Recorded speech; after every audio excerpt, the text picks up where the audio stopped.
안녕하세요. 오늘의 수업을 시작하도록 하겠습니다.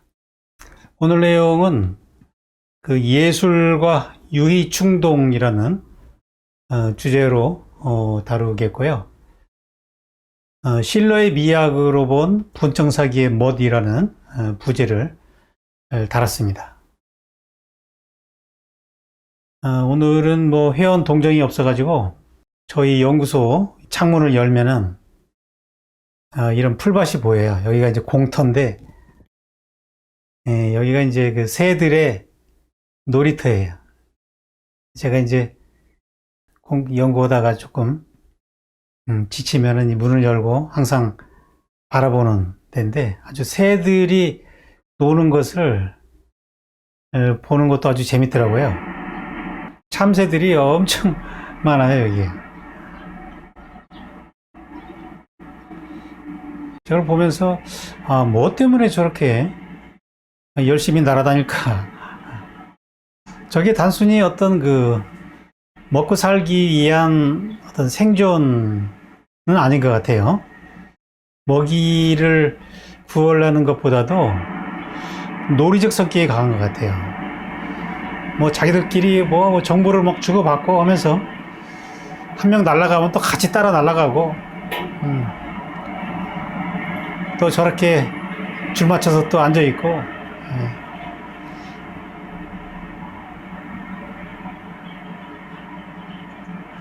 그 새들이 생활이 심플하다 보니까 뭐 먹는 거 외에는 시간이 굉장히 많이 남는 것 같아요. 인간보다 시간이 훨씬 더 많이 남아가지고 나머지 시간들을 저렇게 다 노는데 소비를 하더라고요.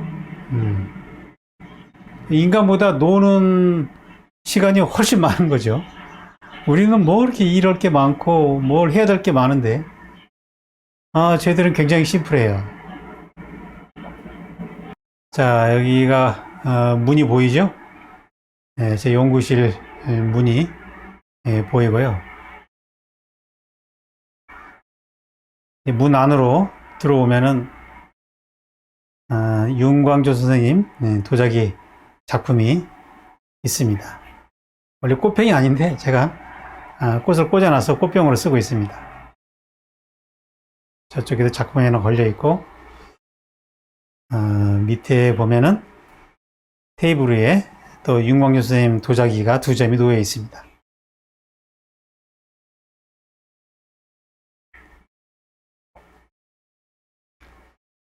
그리고 저는 지금 여기에 앉아서 방송을 하고 있습니다. 희한하게 제 바로 창문 앞에 공터가 있어가지고 거기에서 많은 그 풀들이 자라가지고 참새들의 놀이터예요, 거기가. 매일 제가 이제 새들 보는 재미가 쏠쏠해요. 심심하지 않습니다. 그래서 오늘 주제하고 좀 연결이 될 것 같아서 제가 찍어서 여러분들한테 좀 보여드렸습니다. 자, 질문이 들어온 게 하나 있어서 소개해드리고 들어가도록 하겠습니다. 김재인 회원님이 주신 질문인데요. 기교 너머의 아름다움 저서를 통해서 한국의 소방미를 널리 소개하고 계셔서 4차 산업혁명 시대를 살아가는 이 시대에 큰 희망이 된다는 생각을 합니다. 특히 분청사기인들의 미의식을 명쾌하게 소개해 주신 부분에 마음속 깊이 시원함을 느꼈습니다. 분청사기의 미의식은 자칫 인간이 기계에 종속될 위기에 놓인 AI 시대를 살아가는 동시대인들이 깊이 향유해야 할 우리의 귀한 아름다움이라고 여겨집니다. 분청사기의 무심한 자유의 미의식과 실러의 진정한 자유와의 공통점과 차이점을 어떻게 이해하면 될까요? 라는 질문인데, 이번은 꼭 어려운 질문만 골라서 하는 것 같아요. 분청사기의 무심한 자유와 실러의 진정한 자유. 상당히 무거운 질문이라서 이 실러를 한번 다뤄야 되겠다는 생각을 했고, 실러의 미학이 어떤 그 유희 충동에 관한 그런 내용이기 때문에, 그리고 이분이 그 예수를 상당히 중요한 인간의 어떤 삶에 있어서 굉장히 그 중요한 요소로 보고 있기 때문에 실러의 그 미학을 다루다 보면은 이제 분청사기와 관계가 어떻게 될지 그걸 한번 비교해 볼 수 있을 것 같아요. 그래서 오늘은 이제 이 질문에 대한 내용을 그냥 수업으로 다루기로 했습니다. 오늘의 그 주제를 좀 몇 가지로 요약해 드리면은 첫째로 우리가 작업을 하거나 일을 할 때 재미가 있다는 것이 무엇을 의미하는가? 이 재미에 관한 어떤 철학적 질문을 한번 던져보고, 우리가 재미있게 산다는 것이 과연 그 인간의 인문학적인 삶에 있어서 어떤 역할을 하는 것인가 하는 그런 내용을 한번 미학적으로 한번 다뤄보려고 합니다. 여기에 대한 뭐 가장 좋은 텍스트는 실러의 미학이에요. 실러의 미학. 그 중에서도 유희충동에 관한 부분을 집중적으로 소개를 해드리겠습니다.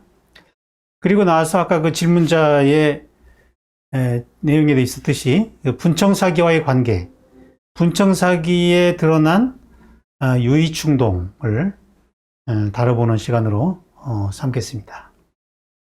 자, 우리 회원분들은 대부분 작가로 이루어져 있죠.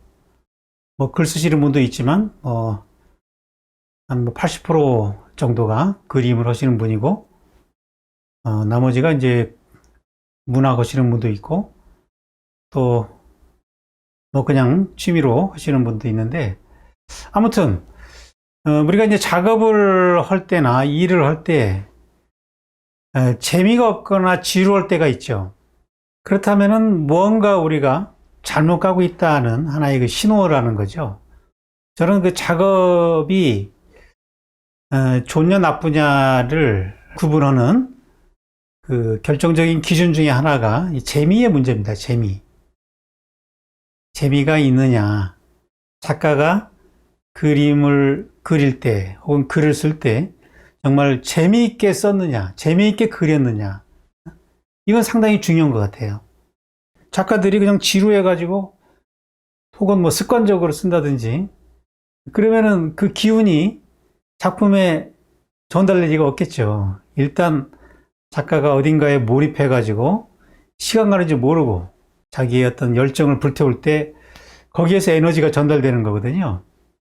일단 재미가 있어야 몰입이 되는 거니까 이 재미라는 것은 굉장히 그 중요한 거고, 내가 내 작업이 잘 되느냐 못 되느냐는 내가 지금 작업하는 것이 재미있느냐 없느냐를 가지고 일단은 판단하는 것이 좋을 것 같고요. 만약에 재미가 없다면은 뭔가 지금 시스템적으로 구조적으로 작업 메커니즘이 뭔가 잘 안 잡혀 있다. 그거를 이제 점검해야 되는 거죠. 그래서 무엇 때문에 재미가 없는가. 그리고 만약에 재미가 있다면은 그냥 하면 되는 거예요. 더 이상 뭐 눈치 보지 말고 재미있으면은 그냥 하는 겁니다.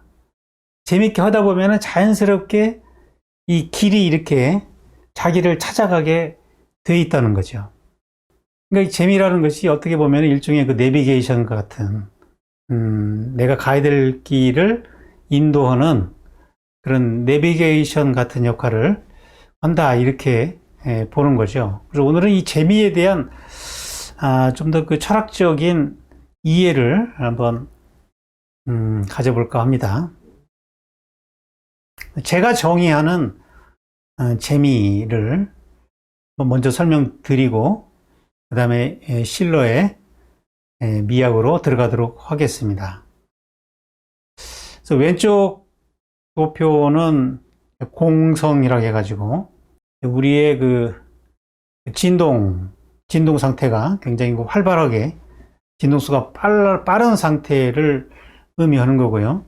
이 진동수가 빠르다는 것은 이제 외부 대상과 나의 공명이 활발하게 이루어지고 있다. 그래서 어떤 그 끊임없이 어떤 변해가는 그 과정 중에 있는 대상과 파동의 공명, 이걸 제가 연기라고 그랬죠. 불교에서 말하는 연기의 개념인데, 이것이 활발해지면은 그때 우리는 우리의 정신이 혹은 영혼이 확장되는, 자라나는 맛이 느껴져요. 그 맛을 재미라고 그런다. 원래 한자로 하면은 잠이거든요, 잠이. 재미라는 말이 잠이에서 왔다고 봐요. 근데 그 잠이라는 말이 무슨 뜻이냐면은 자자가 물수면이잖아요, 물수. 물을 저런 그 무거진 나무들한테 물을 이렇게 주면은 나무들이 쑥쑥 자라는, 불어난다, 늘어난다, 확장하다, 그런 의미를 갖고 있어요, 자자가. 미는 맛이죠. 그러니까 뭔가 이렇게 계속 늘어나는 맛, 수축되는 것이 아니라 늘어나는 맛이 느껴질 때 우리는 재미있다라고 그렇게 얘기를 합니다. 그리고 이게 자라나고 늘어난다는 얘기는 대상과의 공명이 활발해져 가지고 그 파동이 계속 퍼져 나간다는 얘기거든요. 그러면서 어떤 그 대상에 대한 정보를 알게 되고, 뭐 새로운 것을 접하게 되면서 또 거기서 재미가 생기는 거죠. 나의 그 지식의 영역이 확장되고 정신의 범주가 점점 확장되는. 그래서 이 공성의 상태에 있을 때에는 재미를 느낀다. 그러나 이 물질성의 상태라는 것은 진동수가 떨어져 있는 상태예요.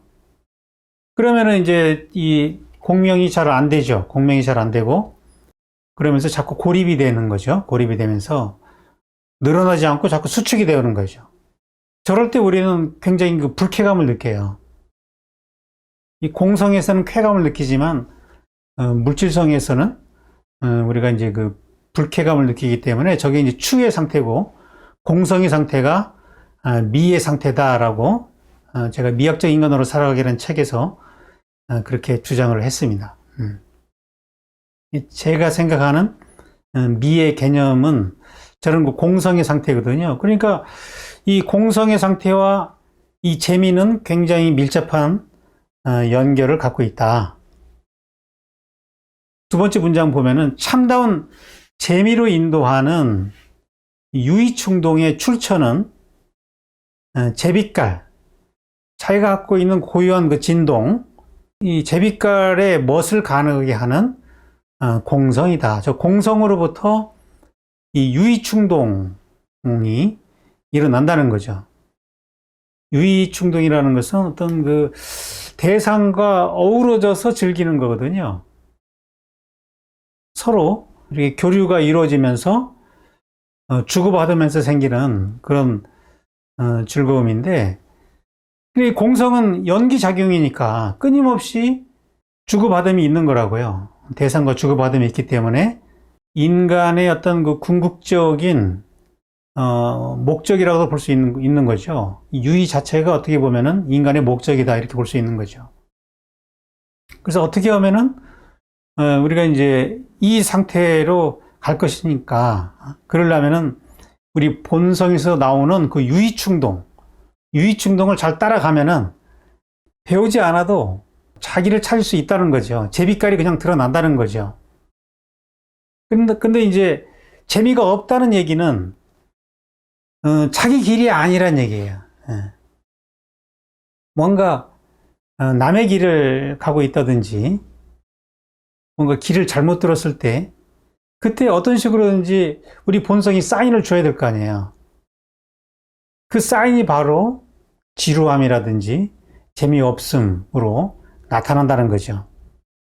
그러니까 우리가 그 신호를 잘 캐치를 할 때 우리가 좋은 작가가 될 수 있는 것이고, 자기의 길을 찾아갈 수 있게 되겠죠. 이것이 제가 생각하는 재미에 대한 철학입니다.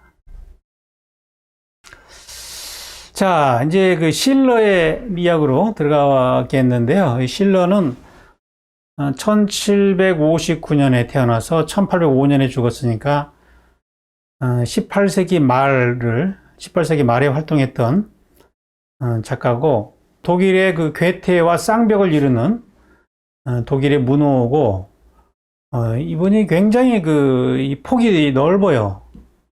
원래 대학에서 카를스 슐레 대학에서 법학을 전공하거든요. 법학을 전공했다가 이 의학으로 전과를 해요.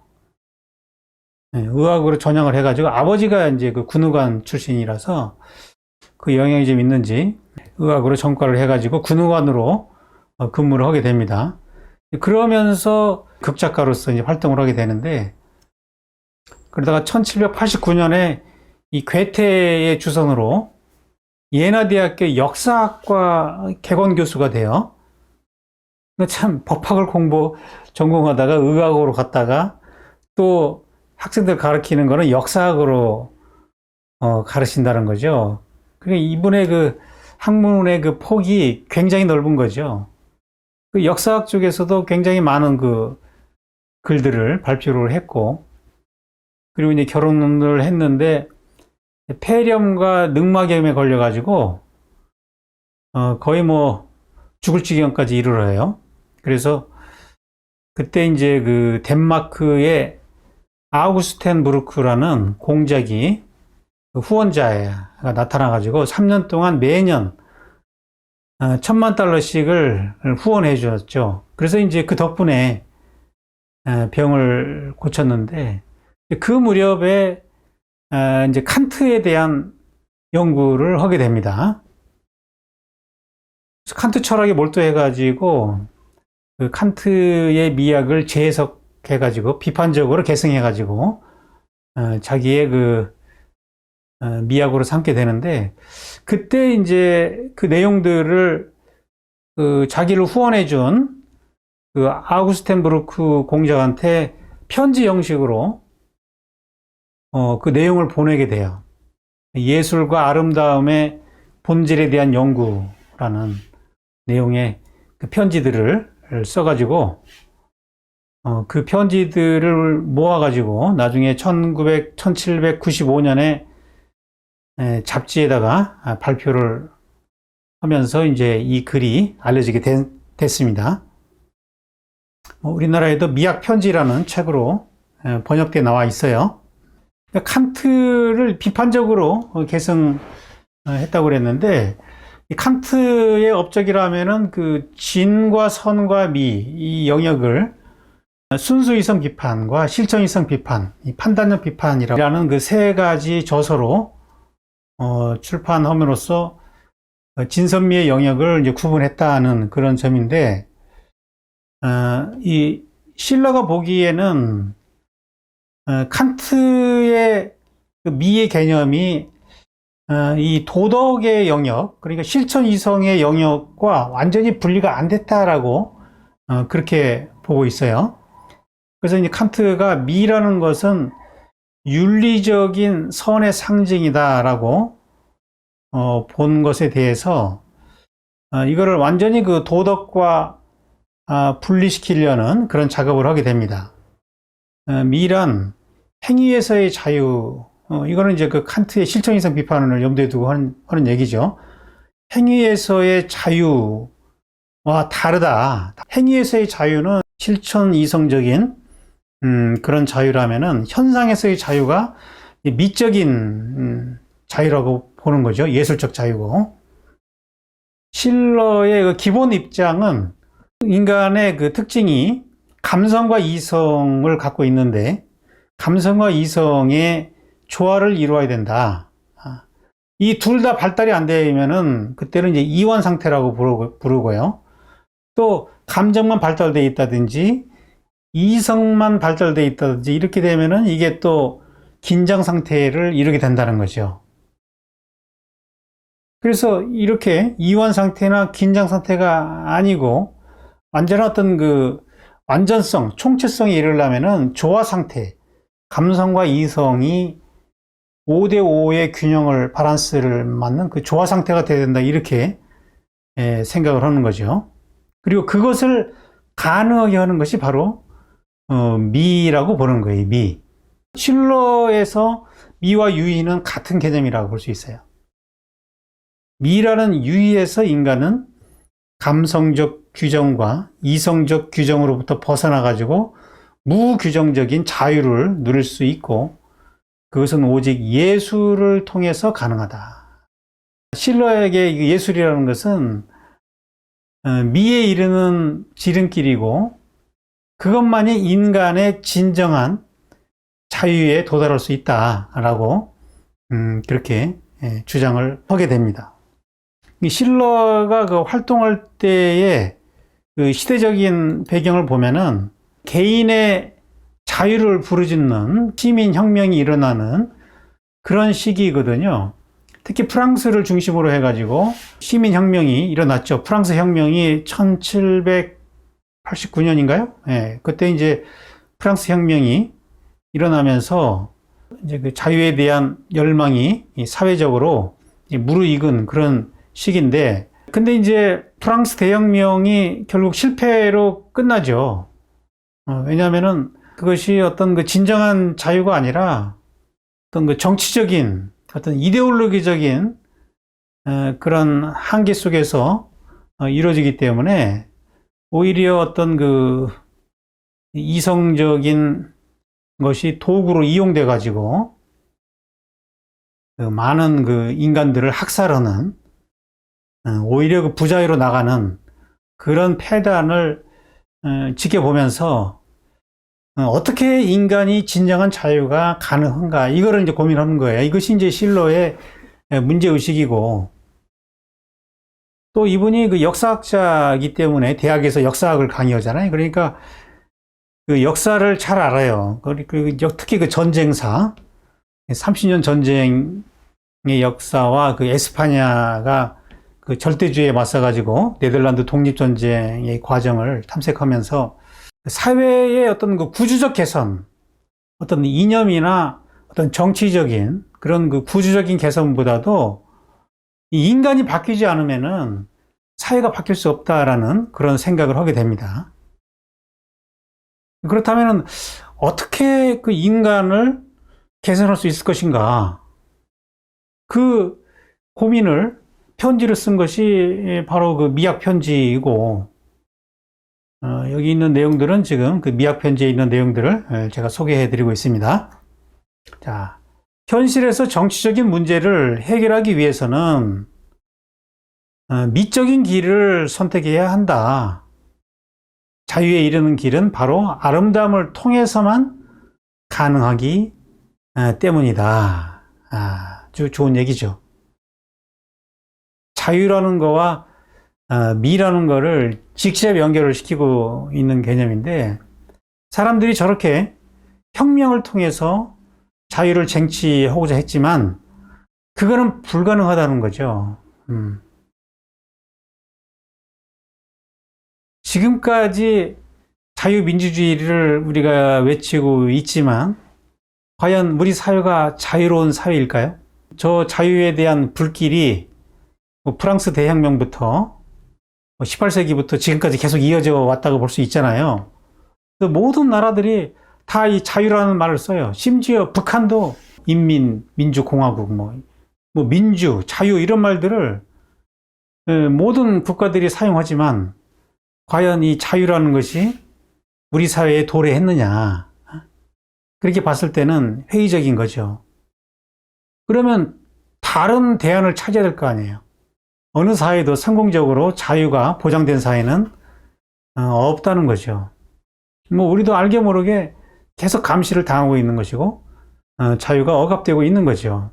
그러니까 더 스트레스가 많아지는 거고요. 근데 그 실러는 일찌감치 그 대안을 미에서 찾았어요. 미. 자, 어떻게 이 미가 인간을 자유롭게 할 수 있는가? 먼저 이제 왜 인간이 자유롭지 못한가 하는 부분을 이야기하고 있는데요. 인간은 끊임없이 전체의 한 작은 개별적인 부품 조각에만 얽매여서 자기 스스로를 오직 부품 조각으로 만들어 가고 있다. 그는 영원히 자기가 돌리는 바퀴의 단조로운 소음만을 들으며 결코 자기 본질의 조화를 발전시키지 못한다. 그리고 자신의 본성 안에 인간성을 각인시키지 않고 자신의 업무 또는 자신의 학문의 단순한 복제품이 되어버렸다. 자, 이 이야기는 근대 이후의 인간들이 이 전문화되면서 전인적인, 총체적인 인간성을 상실하게 됐다는 얘기죠.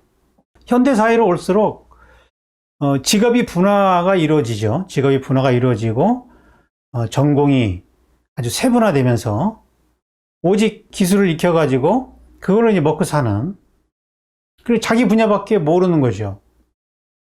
그러니까 전체가 아니라 어떤 그 부분에 몰두를 하게 됨으로써 이제 인간이 기계화되고, 그것이 곧 노예화죠. 노예화.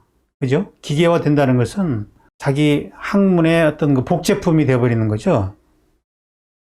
인간을 위한 학문이 아니라 학문의 노예가 되어버리고, 과학의 노예가 되는 거죠. 기술의 노예가 되어버리는, 이제 그런 것이 18세기에도 문제가 됐던 것 같아요. 18세기부터 이제 과학이 많이 발달하면서 생기는 문제라고 보여지는데, 저는 이제 그 서양의 문화 자체가 분화주의에 있다라고 봐요. 그것이 이제 근대에 오면은 이런 한계를 노출한다는 거죠. 어떤 그 전체성을 상실한 부분적인 기술이 결국에는 인간을 노예화하고 있다는 거죠. 그러면 이런 문제를 국가가 해결할 수 있느냐? 실로는 이것이 불가능하다고 보는 거예요. 국가가 이런 문제를 해결해 주는 것은 불가능하다. 왜냐하면은 현재 폐해를 초래한 주범이 국가이기 때문이다. 국가는 더 나은 인간성의 기초를 세워줄 수 없으며 오히려 국가가 더 나은 인간성의 기초 위에 세워져야 할 형편이다.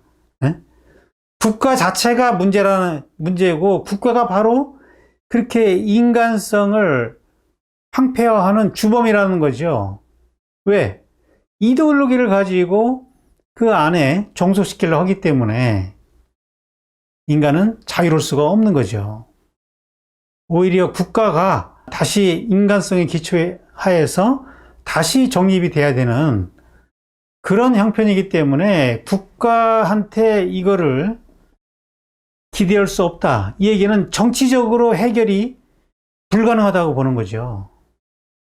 그럼 이걸 어떻게 해결해야 되느냐? 실러는 그 해답을 교육으로 보는 거죠. 그래서 이성과 감성의 조화가 이제 그 교육의 핵심이 돼야 된다고 보는 건데, 자, 이성과 감성의 특성을 이제 설명하고 있어요. 이성은 법칙을 발견하여 제시하고 법칙을 실행하는 것은 용감한 의지와 생생한 감정이다. 자, 이성의 특성은 법칙을 발견하는 데 있다. 그리고 그것을 실행하려면은 용감한 의지가 있어야 되고 생생한 감정이 있어야 된다. 진리가 힘들과 싸워서 승리하려면은 진리 스스로가 먼저 힘이 되어 현상의 영역에서의 충동을 자신의 대리인으로 세워야 한다. 왜냐하면 감각의 세계에서 충동이 유일한 동력이기 때문이다. 진리가 지금까지 승리하는 힘을 별로 증명하지 못했다면 이거는 오성의 책임이 아니라 진리에 대해 외면했던 가슴의 책임이고 진리를 위해 행동하지 않았던 충동의 책임이다. 자, 이성과 감성의 역할에 대해서 얘기를 하고 있는데, 이성이라는 것은 법칙을 발견하는 거라면은 그거를 실천하려면은 바로 그것이 감성으로 이어져야 된다는 거죠.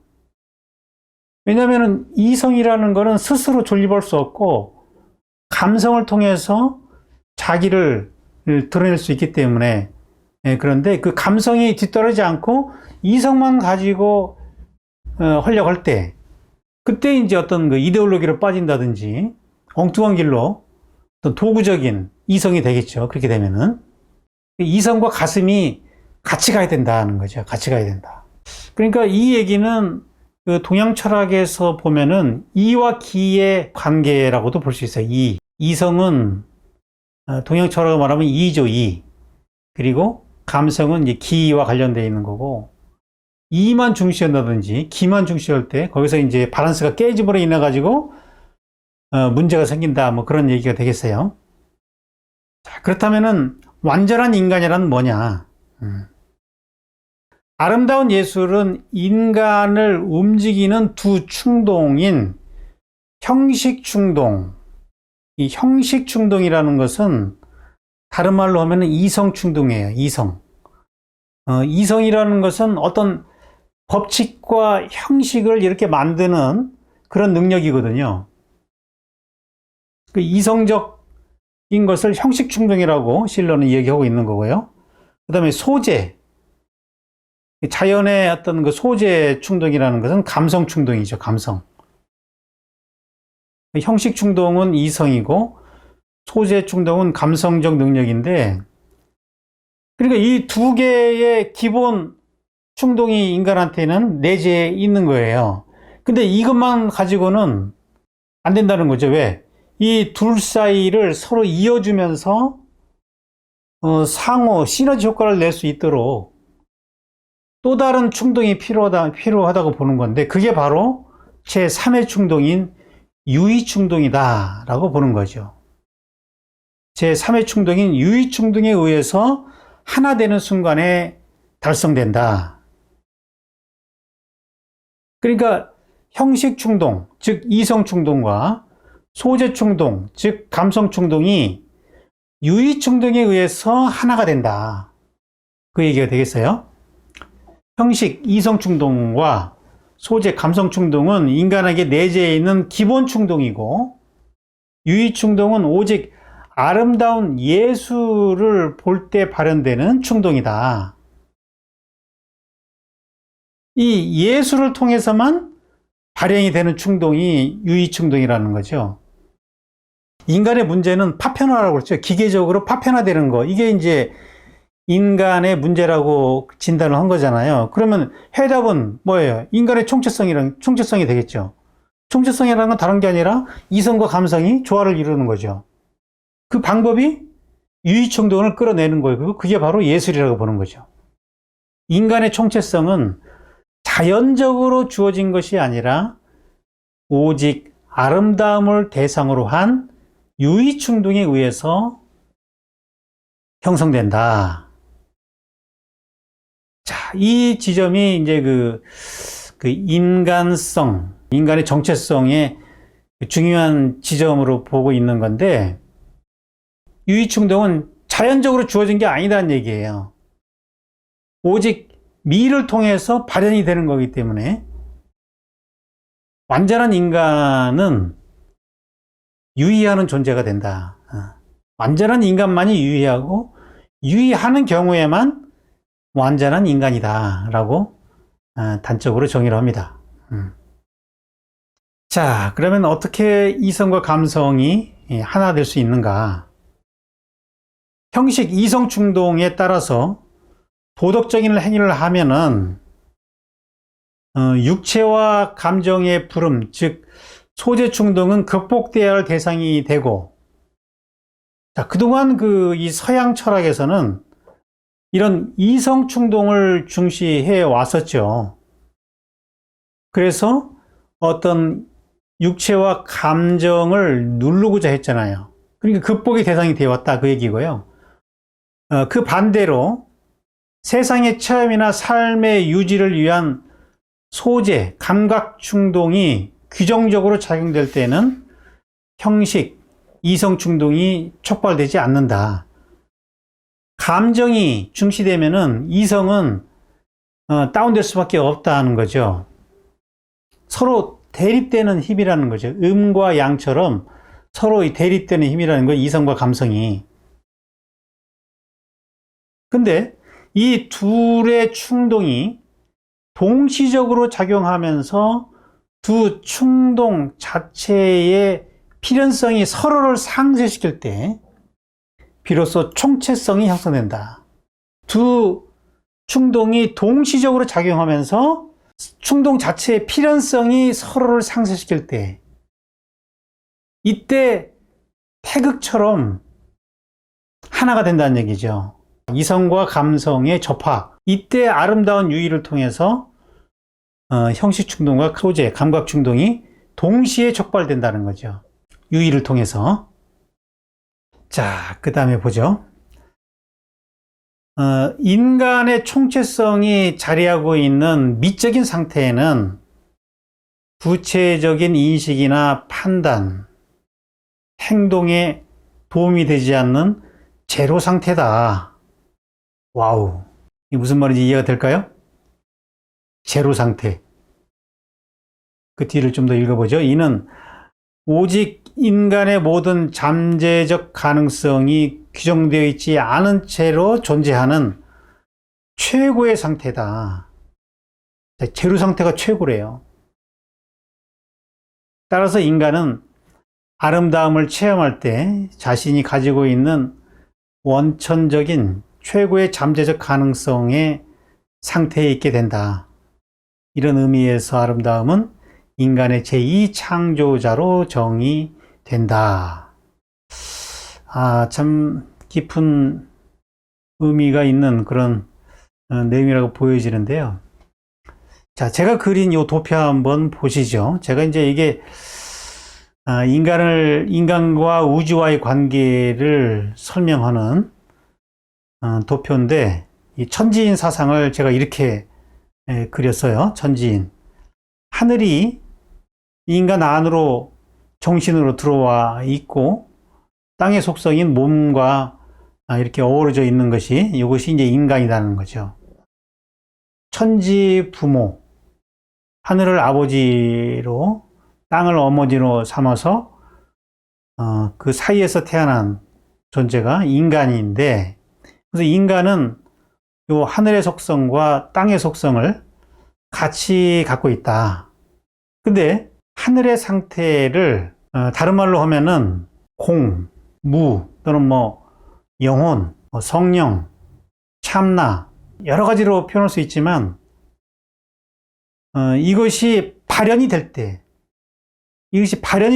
여기에서 생각, 감정, 감각이 느껴지는 거거든요. 이건 요소고 그 요소들이 구체적으로 실현이 되는 거예요. 실현이 되면서 우리가 이제 판단을 내릴 수가 있고 인식을 할 수가 있고 감각으로 느낄 수가 있고 어떤 행동을 할 수가 있는 거죠. 근데 이런 그 의식작용들은 어떤 힘이 있어야 되는 거예요. 컴퓨터가 작동을 하려면은 일단 전기를 꽂아야 되는 거예요. 전기를 이렇게 콘센트를 꽂고 전기를 공급이 돼줘야 거기에서 그때부터 이제 소프트웨어를 돌릴 수가 있는 거죠. 작용을 시킬 수 있는 거잖아요. 소프트웨어가 있어도 전기가 안 들어가면은 작동이 안 되는 거죠. 그럴 때 순수한 그 전기의 그 에너지 그 자체는 그냥 제로 상태 같은 거죠. 제로 상태. 그 제로 상태를 동양에서는 불교에서는 공이라고 말하죠. 또 노장사상에서도 무라고 말하죠. 무. 그러니까 우리가 지어낸 생각은 나의 공성이 어떤 식으로 고착된 거거든요. 고착된 거기 때문에 실현되는 동시에 고착이 돼버리는 거거든요. 그러니까 진짜 중요한 거는 그것이 고착되기 이전에 그 에너지의 힘의 상태가 중요한 거죠. 힘의 상태. 그러니까 지금 실러도 보면은 그 상태가 거기서 이제 미가 나온다고 보는 거예요. 그러니까 아까 제가 그렸던 그 도표가 굉장히 비슷한 방식의 이해를 하고 있는 거죠. 이 도표가 이게 이제 공이거든요. 공. 그러니까 이게 계속해서 주변과 활발하게 작용을 하고 있기 때문에 여기서 재미가 있는 것이고 주고받으면서 오는 그 재미가 있는 것이고 이것이 전체가 하나로 조화된 미의 상태라고 보는 거거든요. 예. 이 제로 상태라는 말, 이게 바로 그 이 지점을 말하는 거죠. 이 제로 상태. 여기가 모든 그 잠재적 가능성이 내재된 뭔가 규정되지 않은 채로 존재하는, 그러나 여기가 최고의 상태다. 왜? 하늘과 같은 상태니까. 이 상태는 하늘의 특성이라는 것은 창조성이니까. 여기서 인간은 제2 창조자로 정의된다는 거죠. 예. 이것이 구현되면서. 그러니까 여기에서 이 밖으로 나오는 것이 이게 창조거든요. 근데 이제 한번 굳어진 이 생각이 여기서 꼬리를 물고 나올 때, 이거는 관습이 되는 거죠. 여기서 여기로 움직일 때는 관습이 되고, 여기서 이 바깥으로 나올 때가 창조가 되는 거거든요. 그거를 이제 하나의 그 미적인 상태라고 보는 거고, 실로는. 그렇기 때문에 이 제로 상태에서 모든 창조가 일어난다. 그러니까 제로 상태라는 건 다른 말로 하면은 이게 바로 신성입니다. 신성. 신의 창조성이죠. 인간 안에 내재된.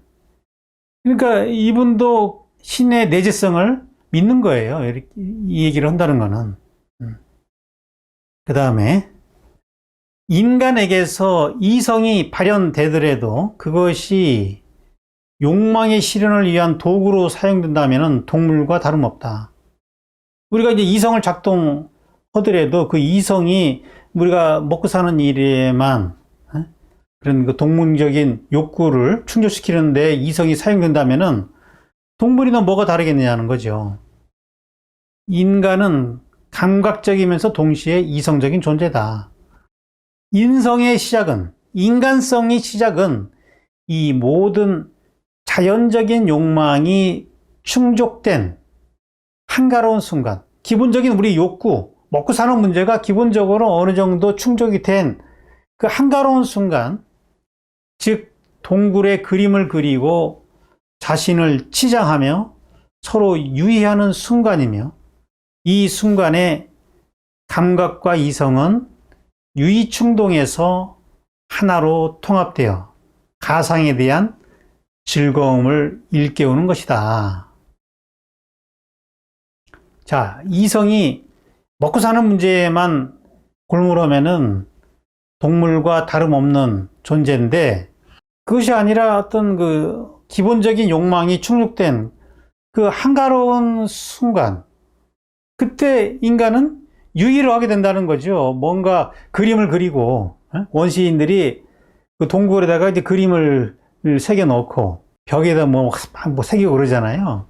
또 뭐 자기 몸을 꾸미고, 뭐 단순하게 그냥 추위를 극복하기 위한 그런 기능적인 옷이 아니라 뭔가 패션을 만들어 입는다는 거죠. 그런 것이 다 유희라는 거죠.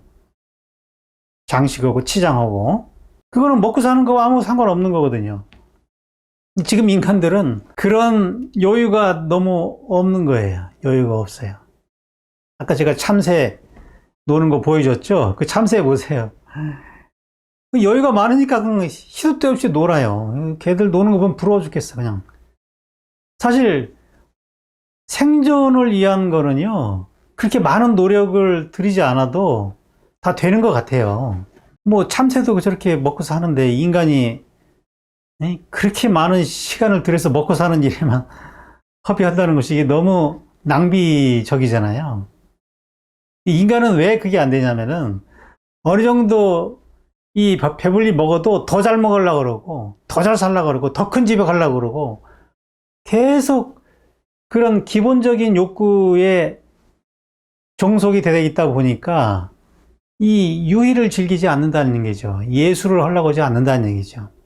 어느 정도 먹고 사는 일이 해결이 되면은 다 이 예술을 해야 되는 거죠. 그래서 저는 차라리 이 조선시대가 나았다고 봐요. 이 조선시대에는 문인들은 전부 다 예술은 하는 거거든요. 그렇잖아요. 그 양반들 보세요. 뭐 이렇게 먹 살 일 없어도 즐기잖아요. 유희를 즐기고 예술을 즐기고 서예를 하고 시를 짓고 악기를 연주하고 훨씬 더 인간적이라는 거죠, 그때가. 지금은 다들 기술자만 돼 있고 그냥 오직 꿈이 빌딩주가 돼가지고 아무튼 편하게 이 막상 유의를 못해요. 막상 시간이 주어져도 놀지를 몰라요, 지금은. 이 비인간적이 돼버린 거죠. 그거는 이 유희에 대한 어떤 사람들의 그 편견이라는 거는, 논다는 거는 우리의 삶에 있어서 전혀 도움이 안 된다라고 생각하는 거거든요. 그 편견이라는 거는. 왜냐하면은 자본주의 시대의 최대의 목적은 돈을 버는 건데, 놀면은 돈을 못 벌잖아요. 그건 낭비라고 생각하는 거죠. 노는 거는 낭비라고 생각한다는 거죠. 그러니까 계속해서 근면, 성실을, 뭐 하루에, 일주일에 노동시간이 어마어마하잖아요. 그러니까 인간의 총체성이 조선시대보다도 지금은 훨씬 더 떨어져 있는 시대를 우리는 살고 있다. 왜? 놀이, 유희에 대한 철학이 없어서 그렇다는 거죠. 철학이 없다는 거죠. 인간의 목적이 뭔지, 여기에 대한 점검이 없다는 거죠. 자, 계속 보죠. 최고의 어리석음과 최고의 오성의 공통점은, 이 오성이라는 것은 지성을 말하는 거예요, 지성. 최고의 어리석음과 최고의 지성의 공통점은 단지 실제적인 것만 찾고 순수한 가상에 대해서는 전혀 무감각하다는 것이다. 어리석음은 현실 너머로 자신을 승화시킬 수 없고, 오성, 지성은 진리 밑으로 머물려 하지 않는다. 따라서 실제성에 대한 무관심과 가상에 대한 관심은 인성의 진정한 확장이자 문화로 가는 중요한 길이다. 그러니까 어리석은 인간은 자신의 한계를 극복할 수가 없어요. 승화시킬 수 없다는 거고, 또 이 지식에 꽉 쩔은 사람들은 자신이 알고 있는 그 지식 밑으로 머물려 가지 않아요.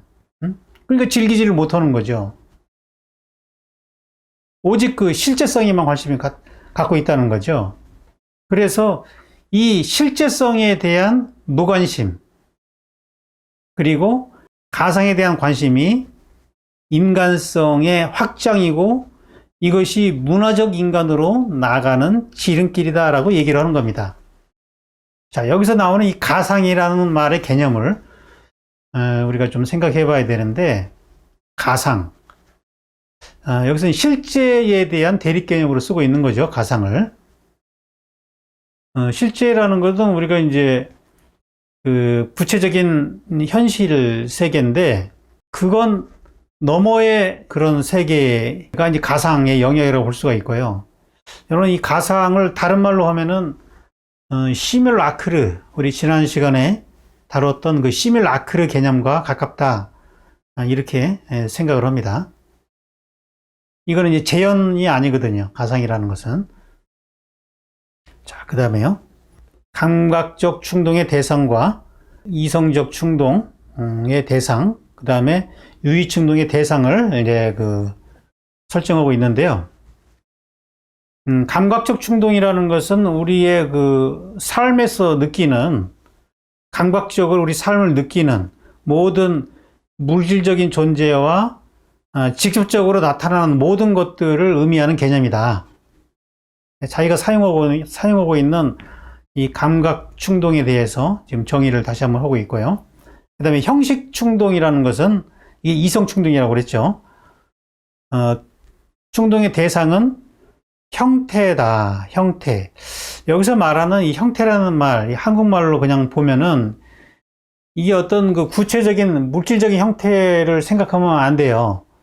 그런 형태를 의미하는 게 아니고, 게시탈트건 게시탈트. 이 뭐라고 번역해야 되나? 이 번역할 길이 없어서 형태로 번역하는데, 이 구상적인 그런 형태를 말하는 게 아니고, 그 형성작용, 그런 거라고 생각하면 되겠어요. 이것은 사물의 모든 형식적인 특성과 이 특성이 사유 능력에 대해서 갖는 모든 관계를 포함하는 개념이다. 어떤 형식을 끌어내는 어떤 내는 사유가 필요하죠. 이성적인 능력이라는 거죠, 이것이. 그러므로 유의충동의 대상은 이 둘을 합쳐야 되는 거잖아요, 그죠? 살아있는 형태다. 살아있다는 것은 감각적인 충동에서 비롯되는 것이고, 형태라는 것은 이성적인 충동에서 비롯되는 거예요. 이 두 개가 만난 것이 살아있는 형태라는 거죠. 살아있는 형태. 레벤데 게슈탈트, 살아있는 형태. 이성과 감성이 딱 합쳐지면은 이 살아있는 형태가 된다는 얘기예요. 그것은 가장 넓은 의미에서의 아름다움. 이것이 바로 미란 얘기죠. 이성과 감성이 딱 조화된 그 상태가 바로 아름다움이다. 그러니까 우리가 이제 그림을 그릴 때 보면은 이성과 감성이 적절한 조화를 이루어야 되는데, 저는 이 구절을 보면서 생각나는 사람이 세잔이에요, 세잔. 세잔이 그런 얘기를 하거든요. 인간은 눈과 머리를 같이 갖고 있다. 눈으로 망막적인 어떤 감각적인 현실을 바라보고, 머리로는 이성적 충동을 잡아내는 거잖아요. 그러니까 그 눈을 통해서 망막에 비친 파동, 어떤 색채를 잡아내고, 또 이성이 형태적인 구조적 형태를 잡아내면서 이 둘이 조화를 이루는 그 상태, 이제 그거를 포착하고자 했거든요, 세잔이. 그래서 니콜라스 푸생식의 그런 고전주의, 그 다음에 모네식의 인상주의를 합쳐놓은 거거든요. 그게 이제 눈과 머리, 감성과 이성의 조화인 거죠. 지금 요 얘기대로 하면은 적절한 예가 세잔이 되겠어요. 세잔이나 또는 프란시스 베이컨 같은 경우도 이제 그런 걸 추구하는 거죠. 뼈와 살의 조화. 몬드리안은 뼈만 있고 잭슨 폴록은 살만 있잖아요. 그 뼈와 살을 잘 조화시킨 것이 프란시스 베이컨이다. 들레즈는 이제 그렇게 보는 거잖아요. 그것이 이제 살아있는 형태다. 지금 실로는 그렇게 말하고 있습니다. 더 읽어보죠. 아름다움을 체험한 순간 인간은 소재, 감각 충동과 형식, 이성 충동이 동시에 충족되면서 인간으로서 갖고 있는 모든 잠재적 가능성의 상태를 체험한다. 아름다움은 인간의 내적인 자유를 깨뜨리고 그의 규정 가능성을 감각적으로나 이성적으로 특정한 방향으로 이끌어서는 안 된다. 아름다움의 본질은 현실이나 이념의 영역이 아니라 가상의 기초에 있어야 하고, 이때 가상은 어떤 현실의 이해나 개선, 이념의 성취를 위한 것이 되어서는 안 된다. 아름다움은 솔직하고 독립적인 가상의 유의로 정의된다. 아름다움이 어떤 현실의 관련 속에서 나오면 안 된다는 거죠. 현실의 이해나 현실을 개선하는데, 어떤 리얼리즘에서처럼 현실을 반영해서 현실을 개선시키는데, 또는 어떤 그 이데올로기적인 그 이념의 성취를 위한 그런 것이 돼서는 안 된다고 보는 거죠. 그러니까 실로는 기본적으로는 예술의 자율성을 추구하고 있는 것이고, 그것이 바로 가상으로 드러나야 된다. 가상. 이 가상의 개념이 좀 모호하긴 해요. 여러 사람들이 이 가상에 대해서 얘기를 하고 있기 때문에 이걸 상상으로 봐야 되는가, 아니면 시뮬라크르적인 걸로 봐야 되는가, 그런 부분은 정확하지는 않은데, 아무튼 이 재현적인 것은 현실과 관련된 재현은 아니어야 된다는 거죠. 그리고 가상을 드러내는 방식이 바로 유희다 보는 거죠. 그때 그 유희는 아주 솔직하고 독립적인, 자율적이라는 거죠. 자율적인 가상의 유희로 정의된다. 가상이란 말이 계속 나오고 있어요. 미적 유희로서 예술은 결코 어떤 목적도 갖고 있지 않은 순수한 가상의 예술로서 오직 심미적인 즐거움만을 제공할 뿐이다. 예술의 가상은 결코 진리와 도덕을 왜곡하는 논리적인 가상이 아니라 모든 본질을 배제한 순수한 상상력의 세계에 근거한 미적 가상이다. 상상력의 세계에 근거했다고 그랬네요. 순수한 상상력. 그러니까 어떤 도덕, 진리 이런 것과 관련이 없다는 거죠. 그런 논리적인 가상이 아니라 순수한 상상력을 통해서 비롯되는 미적 가상이라는 거죠. 그러니까 제가 생각하기에는 이 실러가 말하는 미적 가상이라는 것이 결국에는 이 시뮬라크라고 보는 거죠. 시뮬라크르. 이걸 시뮬라크르로 해석하면은 이 실러의 미학은 단순하게 모더니즘이 아니라 오늘날의 이 포스트 모더니즘까지도 확장해서 적용될 수 있다고 보는 거예요. 근데 모더니스트들이 이거를 단순하게 어떤 추상적인 것으로 어떤 형식적인 추상으로 몰고 갔지만 어떤 순수한 상상력을 작동시켜 가지고 뭔가 이미지를 만들어낼 때 현실이 없는 그런 이미지를 만들어낼 때 그 시뮬라크르니까 그러면은 뭐 보드리아르나 들레즈가 말하는 그런 개념과도 일치하는 거거든요. 얼마든지 이 실러의 미학을 이 포스트 모던으로까지도 연결시킬 수 있다는 거죠. 그 통로가 바로 저는 이 가상이라고 봐요. 가상의 개념. 이 시뮬라크를 통해서 연결이 된다는 거죠. 그러면은 이제 이 실러의 미학을 그린버그의 형식주의처럼 죽은 미학이 아니라 다시 살려낼 수 있는 그런 되살릴 수 있는 미학이 될 수 있다고 보는 거죠. 이러한 예술을 통해서 인간의 잠재적인 총체성은 다시 회복될 수 있고 자기 소외에서 벗어나서 정치적인 개선도 성취할 수 있다. 사회로부터 혁명이 아니라 교육을 통한 개인으로부터의 그 혁명이 그런 사람들이 모이면은 그 사회는 이상사회가 된다는 거죠. 어떤 정치적인 이데올기를 가지고 사람들을 바꾸려고 하면은 안 된다는 그런 내용인데 이런 내용들은 뭐 공자의 그 대동사회나 그 맹자의 그 왕도 정치 개념을 생각나게 하죠. 힘에 의한 패도 정치가 아니라 어떤 덕에 의한 개인의 덕에 의한 어떤 왕도 정치가 이상사회로 간다. 근데 실러는 그것이 예술을 통해서 인간의 이성과 감성을 조화시킴을 통해서 편협한 인간이 이제 그 온전한 인간이 돼서 이상사회를 건설할 수 있다. 이렇게 보고 있는 거예요.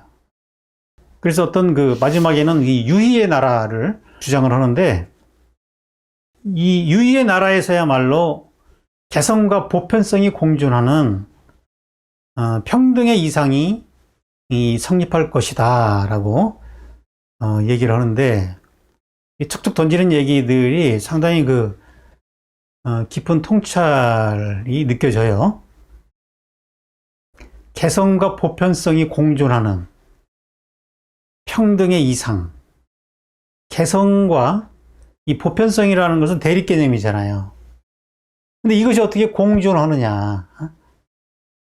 이 말로서는 이게 잘 이해가 안 가고 제가 지난번에 그려드렸던 그 그림을 통해서만 이게 이해가 될 수 있는 내용인데 여러 개 각각 그 얼의 꼴이 다른 것들이 이렇게 서로 연결되기도 하고 독립되기도 하고 그걸 제가 그림으로 그려야 되는데 그러니까 우리의 본성으로 들어가면요 제빛깔이 드러나면서 자기의 다른 꼴이 나오거든요. 그게 이제 제빛깔이고 개성인데 보편성이라는 거는 그 안에서 작용하는 힘의 작용이 보편적인 거예요. 그거는 다 모든 개체들에서 공통적으로 작용하는 그것이 보편성이고 그 얼의 꼴에 따른 그 개성 이것이 하나로 이루어질 때 각자가 서로 다 차별화가 이루어짐으로써 이 세계는 평등해질 수 있는 거죠. 우리는 평등을 획일적으로 똑같아지는 거라고 생각하지만 그런 평등은 굉장히 위험한 평등이고 결코 평등해질 수 없는 거죠. 왜? 우리의 본성이 다 다른데, 제빛깔이 다른데 그거를 똑같이 맞춰놨을 때, 똑같이 맞추려고 할 때 이게 평등하지 않는 거예요. 어떤 사람한테는 자기를 희생해야 그렇게 가는 거기 때문에 진정한 평등이라는 것은 차이에 의한 평등이죠. 각각 다 자신의 개성을 확보할 때 비교 자체가 불가능해지는 거예요. 각자 자기만의 고유한 걸 갖고 있으면은요, 누구 앞에서도 당당할 수 있는 거예요. 왜? 비교가 안 되니까. 장단점이 서로 다르니까. 이게 평등한 사회거든요. 그러면은 서로 간에 상생의 관계가 이루어진다는 거죠. 서로 주고받는. 경쟁이 아니라 상생이 된다는 거죠. 이게 이분이 말하는 그 유희의 나라고 저파의 세계죠. 대립되는 것들이 서로 어우러지면서 하나가 되는. 요한 하이징하 같은 사람들은 인간의 그 본성 자체가 놀이하는 인간이다. 호모 루덴스라는 말을 씁니다. 이분은 놀이는 문화의 한 요소가 아니라 문화 그 자체가 놀이의 성격을 띠고 있다. 문화가 있기 전에 먼저 놀이가 있었다고 보는 거죠. 이 놀이가 인간의 본성이라는 거죠. 그리고 모든 형태의 문화는 그 기원에서 놀이의 요소가 발견되고 인간의 공동생활 자체가 놀이 형식을 띠고 있다는 거예요. 같이 이렇게 모여 사는 것 자체가 놀이의 성격을 갖고 있다는 거죠. 그래서 이분은 그 놀이의 특징을 몇 가지로 규정을 하는데, 첫째, 놀이라는 것은 자발적이어야 된다. 자발적인 행위다. 누가 시켜서 하는 거는 이게 놀이가 될 수 없다는 거예요. 자연의 과정과는 구분된다. 저절로 생기는 그 자연이 아니라 어떤 자유 그 자체다는 거예요. 이 자연과 자유를 구분하는데 놀이는 이 자유 본능에서 오는 것이다. 그리고 놀이는 일상적인 실제 생활에서 벗어나 가지고 필요와 욕구 충족이라는 명제 바깥에 있으며 놀이 자체로 만족감을 얻는 일시적인 행위다. 우리가 먹고 사는 일에 무관해야 된다는 얘기죠. 어떤 삶과 관련이 없어야 된다는 얘기예요. 우리 삶의 필요나 삶의 욕구 충족이 아니라 놀이 그 자체에서 만족을 느낀다. 얼마 돈을 벌 수 있기 때문에 만족한 것이 아니라 그 놀이 자체. 그러려면 그 놀이 자체에 우리가 규칙을 알아야 되고, 놀이의 규칙이 있어야 되고, 또 시간과 공간의 제약 속에서 그 규칙 안에서 즐겨야 된다는 거죠. 그래서 우리나라 사람들 보면은요, 옛날부터 그렇게 노는 걸 좋아했어요. 모든 문화가 놀이로부터 문화를 만들잖아요.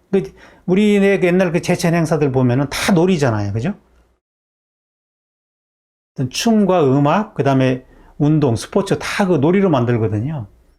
그 윷놀이를 통해서 또 우주를 또 공부하게 만들고, 우주의 원리를 유판에다 그려가지고, 어떤 북극성을 중심으로 해가지고 우주에 선행하는 원리를 공부하게 하는 거거든요. 이 학습도 그렇고 모든 걸 다 이 놀이를 통해서 익히게 한 거예요. 근데 지금 현대사회 보세요. 놀이가 많이 없어져 있잖아요. 그죠? 그 동네에 뭐 구슬하면서 동네 사람들이 어울려 놀고, 그 마을 사람들이 함께 뭐 풍물놀이나 뭐 그런 공동 행사 때 하는 놀이들이 다 없어졌잖아요. 그러니까 이 현대인의 삶이 오히려 어떤 비인간적으로 지금 가고 있다. 뭔가 지금 방향을 좀 바꿀 필요가 있는 것이고, 그런 그 놀이가 경쟁력이 되는 사회, 이것이 저는 오늘날 문화의 시대가 아닌가 그렇게 생각을 합니다. 자, 여기까지 해서 실로의 미학을 마치고 분청사기에 나타난 그 유의 충동을 좀 다뤄보도록 하겠습니다. 분청사기는 15세기, 16세기 무렵에 우리나라 그 도자사의 역사에 등장한 한 특징인데, 그 이전에 고려시대에 청자가 있었고 조선시대에 백자가 있었는데, 고려시대 청자는 귀족 문화를 반영한 좀 화려하고 좀 어떤 완결된 그 형태를 중시를 했고, 조선시대 백자는 이제 그 유교의 소박한 이상을 반영해가지고 추상적으로 단순해졌는데, 분청사기는 이제 그런 그 왕조가 바뀔 때 과도기에서 등장하게 되는데, 그렇게 정치적으로 혼란기에 처했을 때 일반 백성들의 고유한 본성이 드러난다, 이렇게 볼 수가 있고요. 왜냐하면은 국가의 어떤 그 힘이 강력할 때는, 중앙 집권의 그 힘이 강력할 때는 이데올로기의 통제가 강하기 때문에 그 인간의 자유로운 본성이 들어가기가 어려워요. 불교니 뭐 유교니 다 어떤 이데올로기잖아요. 그런 이데올로기를 따라가다 보면은 인간 고유한 본성이 드러나기가 어렵다. 근데 이제 고려가 망하고 조선이 세워지는 그 여말 선초의 어떤 그 혼돈기는 오히려 그 서민들의 자유로운 본성이 드러나기가 훨씬 더 유리한 시기다라고 볼 수가 있을 것 같습니다. 그러한 어떤 시대 정신이 반영된 도자기가 바로 이 분청사기가 아닌가, 그렇게 생각이 됩니다. 분청사기의 그 문양을 보면은 매우 그 자유롭죠. 뭐 청자에서는 상상하기 어려운 뭐 이런 낙서 같은 형태들이 나오는데, 어떤 뭐 계획적으로 그린 게 아니죠. 그야말로 본성에서 나오는 유희죠, 유희.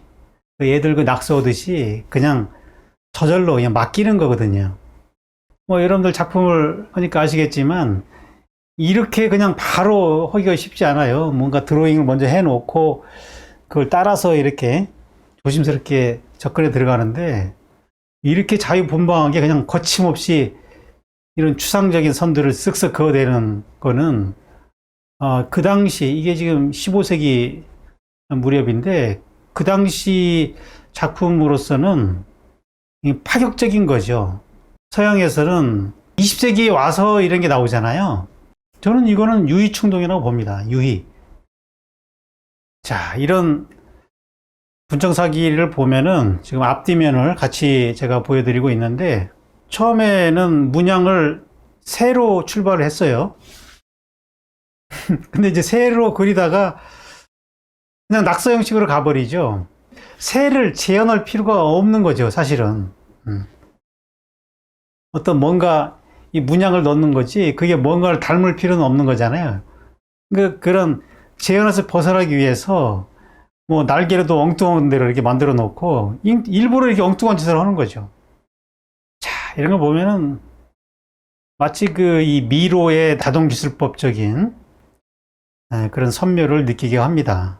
그냥 무심한 상태에서 이 긋는 것이 아니라 그어지는 대로 그냥 맡겨버리는 거거든요. 이런 걸 보면은 뭐 싸이 톰블리의 그런 드로잉을 보는 것 같아요. 20세기에 와서야 볼 수 있는 이런 추상적인 드로잉들이 15세기에 나온다는 것은 굉장히 놀라운 일이죠.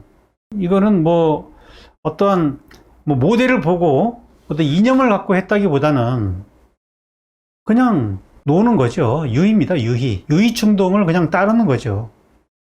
기본적으로 어떤 기능적인 형태를 만들어야 되는 거는, 이건 어쩔 수 없는 거잖아요. 어떤 병의 용도에 따라서 그거는 뭐 따라주지만 끝까지 그런 기능적인 게 끌려가지 않고 유희 충동으로 빠져나오는 거죠.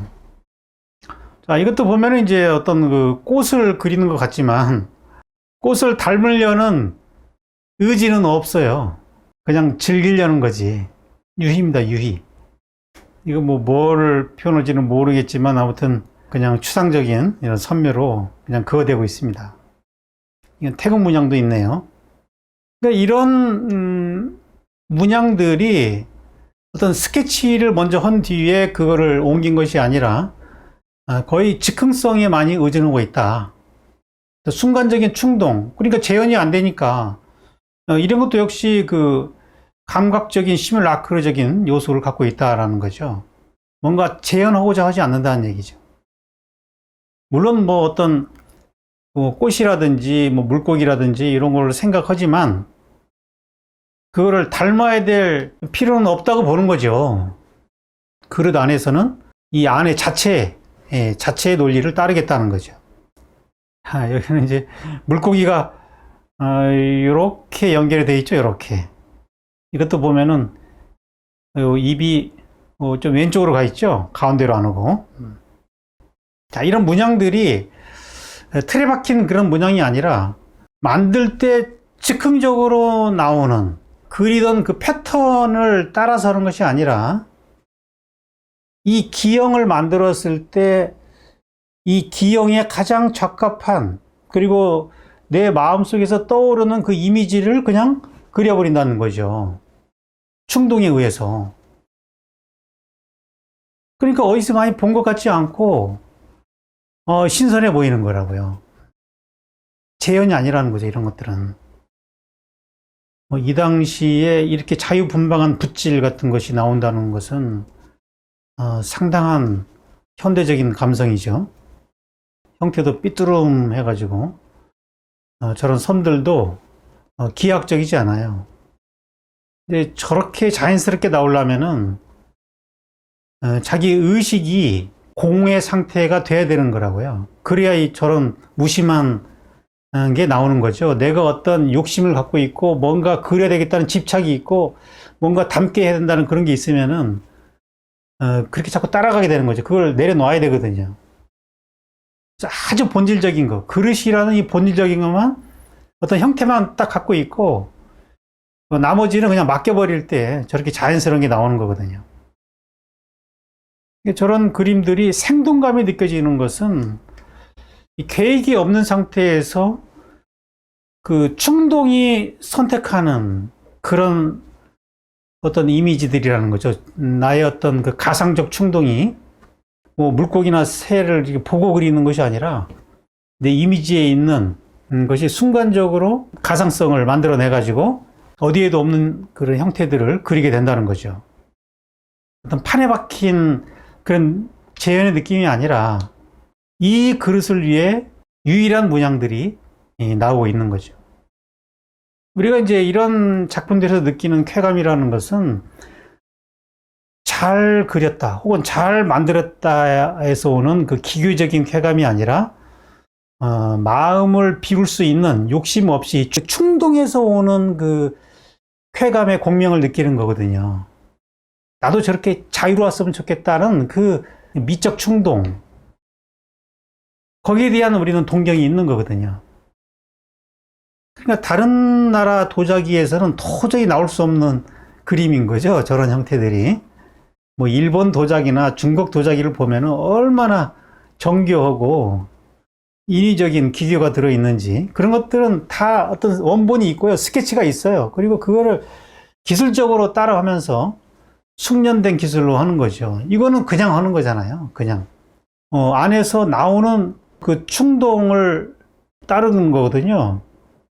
그래서 이런 그 분청사기에 들어있는 미감이라는 것은 저는 그 실러가 말하는 그 유의충동의 소상이다. 이렇게 봐도 될 것 같아요. 어떤 걸 봐도 다 이례적이에요. 어디서 본 것도 베꼈네. 이런 느낌이 안 들잖아요. 뭐 전 세계에 많은 도자기가 있지만 우리나라 분청사기처럼 이렇게 유의충동이 자유롭게 드러난 사례는 저는 본 적이 없는 것 같아요. 이게 쉽지 않거든요. 여러분들 작품을 해봐서 알 거예요. 이렇게 우리가 할 때 어떤 원본 없이 자기가 개성적으로 뭘 이렇게 그린다는 거는 쉽지가 않아요.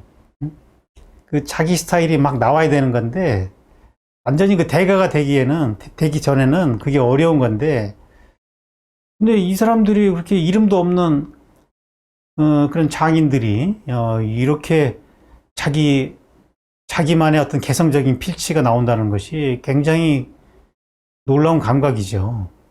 연못 속에 물고기를 그렸네. 연못이고 물고기가 들어있어요. 아주 즉흥적이지만 완전해요. 그러니까 순간적으로 그 선택하는 그 감각이 굉장히 놀랍죠. 이건 이제 추상유화처럼 인화문이죠. 점을 계속 찍어가지고 표현하는 방식인데, 김환기의 점 시리즈가 연상이 되죠. 이런 것들 보면. 애들 낙서 오듯이 그냥 무심하게 나오는 대로 막 그거 되고 있는 거죠. 자, 지금 우리나라 그 분청 사기하고 이제 비슷한 경우가 이제 중국에서 나온 것은 이제 자주요가 있는데요. 자주요.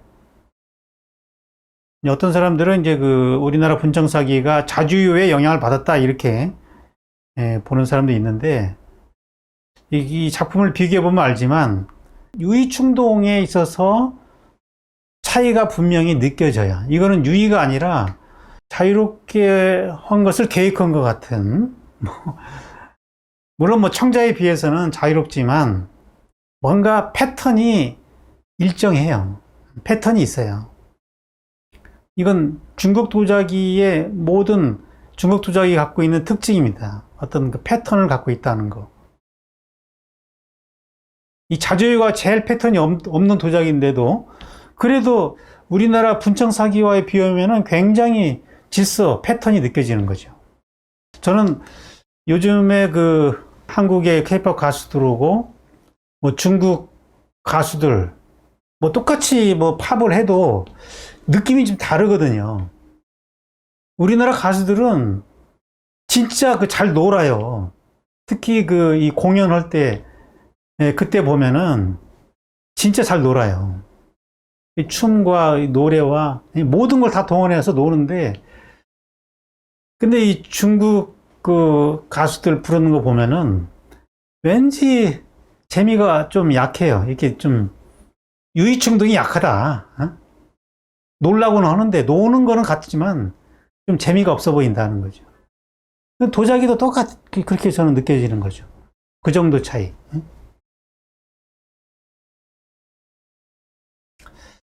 자, 이거는 윤광조라는 도예가하고 화가 장옥진의 합작품입니다. 이 장옥진이라는 화가도 굉장히 그 유희 충동 자체를 동경했던 사람이에요. 그래서 그 어린이와 같이 그런 무심한 상태에서의 나오는 그 낙서 같은 형태들을 즐겨서 그렸거든요. 그러니까 장욱진의 그 회화에서도 그런 그 유의 충동이 느껴지죠. 그래서 기교를 가급적으로 뺀 상태에서 가장 그 단순한 형태로 이렇게 사람을 그리고 개를 그리고 문양을 넣은 거죠. 장욱진과 윤광조의 만남. 둘이 놀이를 하듯이 서로를 위해서 장욱진 선생이 그림을 그리고 윤광조 선생이 그 형태를 만들고 한 겁니다. 77년도 작품이네요. 자, 분청사기를 현대적으로 계승한 윤광조 작가의 작품입니다. 얘는 그 물레를 없애면서 더 이제 그 유의적인 속성을 더 끌어낸 거거든요. 왜냐하면 그 물레라는 그 자체가 기계적인 거기 때문에 형태 자체에서의 그 기계성을 빼기 위해서 손으로 판 작업을 해가지고 판을 만들어서 저런 그 질박한 손자국을 만들고 있는 거죠. 그리고 이제 뭐 지푸라기나 손이나 이런 걸 이용해가지고 저렇게 자유롭게 드로잉을 하는 거죠. 또 흘러내리기도 하고 주물르고 뭐 그어대고 하면서 노는 거죠. 그냥 유의 충동이죠. 유의. 그러니까 이렇게 뭐 놀다 보면은 뭐 이미지가 필요할 거 아니겠어요. 뭔가 가상적 이미지가 필요하니까 주변에서 봐왔던 전 산이라든지 뭐 해, 달, 뭐 연못 이런 것들이 자연스럽게 드러나는 거죠. 내 몸과 그게 막 뒤섞여 가지고 신체성과 자연성이 내 몸에서 뒤섞여 가지고 그냥 그게 나오도록 내버려 두는 거예요. 자, 작품마다 이제 그때그때 어떻게 문양을 표현할 것인가, 순간적인 선택이 필요하겠죠. 최근 작품들이고요. 기하학적인 선들이 안 나오죠. 왜냐하면은 만들다 보면은 이제 변형이 계속 나오면서 그 논다는 거는 계속해서 흙과의 어떤 대화 속에서 계속해서 어떤 그 서로 주고받으면서 변형이 이루어지는 거기 때문에 일방적으로 가면 기하학이 되겠지만은 이 주고받는 관계가 되기 때문에 형태들이 저렇게 찌그러지고 변해 가는 거죠. 거기서 나오는 애키지 않은 저런 형태들이 쾌감을 주는 거죠. 잘 노른 어떤 반영으로서의 형태들과 문양들이 나오고 있는 거고요. 이거는 윤광조 도예가하고 김종학 화가가 합작을 한 거예요. 이것도 재밌죠?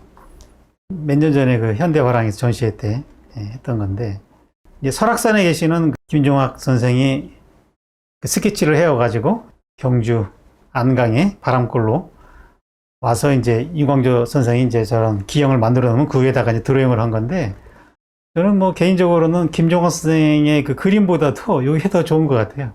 그림에서는 이제 많이 하다 보니까 이런 것들이 너무 좀 세련되게 나오잖아요. 이 기교가 자기도 모르게 많이 하다 보니까 들어갔는데, 이 흙 위에다가 하니까 재료가 익숙하지 않잖아요. 그러니까 이제 좀 어설퍼졌는데, 그게 이제 좋은 것 같아요. 자기 기교가 적당히 다운되면서, 아주 그 순박한 저런 표현들이 나오고 있는 거죠. 훨씬 더 재미가 느껴져요.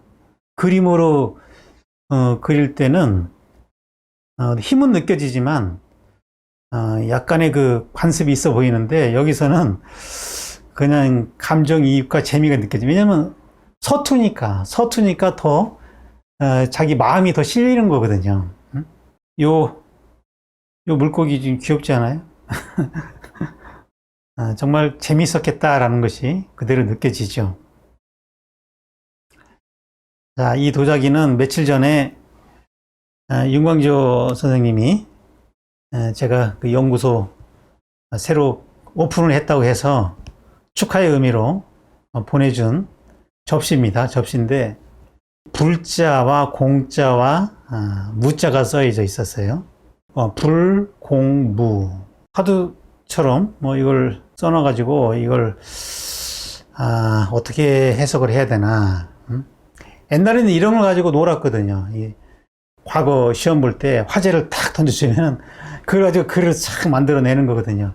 기방에 가서 놀 때도 뭐 시조를 지으면서 놀고 이런 문화가 있었거든요, 우리는. 여러분이 한번 삼행시 짓듯이 이거 가지고 한번 글을 한번 만들어 보세요. 저는 이걸 가지고 어떻게 만들었냐면은 불, 다투지 아니하고, 공, 마음을 비워, 무, 탐진치가 없으면 삶은 놀이가 된다. 우리가 이제 다툰다는 것은 놀이와 반대되는 개념이거든요. 이 싸움과 놀이는 비슷한 것 같지만 완전히 달라요. 싸움은 자기의 그 에너지를 다 소모하는 거예요. 근데 이 놀이는 자기 에너지가 계속 상승해요. 결국 우리는 그 힘의 상승, 이게 이제 궁극적인 목적이거든요. 우리의 그 에너지가 상승, 미의식으로 가면서 이 상승되면서 거기서 어떤 그 전체성이 느껴지는 거거든요. 근데 이 다투게 되면은 상쇄가 돼요. 상승이 아니라 상쇄가 되면서 우리의 그 에너지가 고갈이 된다. 계속 살아가면서 계속 다투면서 우리는 에너지를 다 낭비하잖아요. 그 다툼을 놀이로 만들어 버리면은 이게 한 끗 차이거든요. 놀이라는 것은 상대가 있어야 되는 거예요. 싸움도 상대가 있어야 되는 거예요. 근데 싸움이라는 거는 상대를 제압하려는 거지만, 놀이라는 거는 상대를 통해서 나의 목적을 이루는 거예요. 상대를 제압하면 놀이는 성립이 안 돼요. 상대를 통해서 가는 거예요. 이게 놀이라고요. 그러니까 상대를 없애려고 하지 말고 나한테 적대적인 존재들을 놀이의 대상으로 삼으면 된다는 거죠. 일단 파트너가 있다는 것은 놀이의 조건이 되는 거죠. 그리고 거기에 룰을 만드는 거죠. 룰을 만들어서 아주 즐겁게 싸움을 놀이로 만들어라는 거죠. 싸움을 하지 말라는 것이 아니라 놀이 형식으로 하라. 그러면 내가 피곤하지 않아요. 지치지 않고. 그러려면은 마음을 비워야 됩니다. 마음이 공의 상태로 가야 되는 것이지, 뭔가 욕심이 가득 차 있고 그러면은 이 싸움이 돼요. 나를 비울 때, 마음을 비울 때 그냥 순수하게 즐길 수가 있는 거예요. 그래서 마음을 비워서 탐짐치가 없으면은, 탐짐치가 뭔지 아십니까? 탐짐치. 불교 용어긴 한데, 탐이라는 거는 탐욕입니다. 탐욕. 욕심이죠, 욕심. 욕심이 모든 문제를 낳는 거죠. 그 다음에 진이라는 거는 진노. 화죠, 화. 욕심대로 안 내면 화가 나는 거거든요. 이 화를 한번 나면은 우리 세포들이 엄청 죽어가요. 추우식에 물들어가지고 진동수가 엄청 떨어집니다. 그 다음에 치라는 거는 어리석음이에요, 어리석음. 어리석다는 거는 뭐 자기를 비울 줄 모르는 게 어리석음이죠. 그래서 불교에서는 이 세 가지를 삼독이라고 얘기를 해요. 삼독. 세 가지 독이다. 이것만 우리가 없앨 수 있다면은 우리 삶 자체가 놀이가 될 수 있다. 삶 자체가 놀이다. 우리가 중요한 거는 뭐 게임을 찾아서 하는 게 중요한 것이 아니라 우리가 해야 될 일들, 공부라든지 작업이라든지 어떤 일이라든지 그런 해야 될 일을 놀이로 만드는 게 중요한 거잖아요. 네. 그러려면 이 원리들을, 놀이의 원리를 잘 파악해서 항상 즐겁게 남은 인생을 살았으면 하면 말씀을 드리면서 오늘 수업을 마칠까 합니다. 불, 공, 무. 네, 윤광조 선생님이 저한테 주신 이 화제를 오늘의 수업에 맞게 이렇게 풀었습니다. 자, 오늘 수업 여기서 마치고요. 10시가 지나버렸네요. 다음 주가 추석 연휴라서 휴강이 되겠습니다. 8월 달에 저희가 5주를 해가지고 이번 달에는 3주를 하겠습니다. 한 달에 4주 하는 걸 기본으로 해서 3주 있는 날은 5주 있는 날로 보충을 해서 그렇게 하겠습니다. 오늘 수업 여기서 마치겠습니다. 안녕히 들어가세요.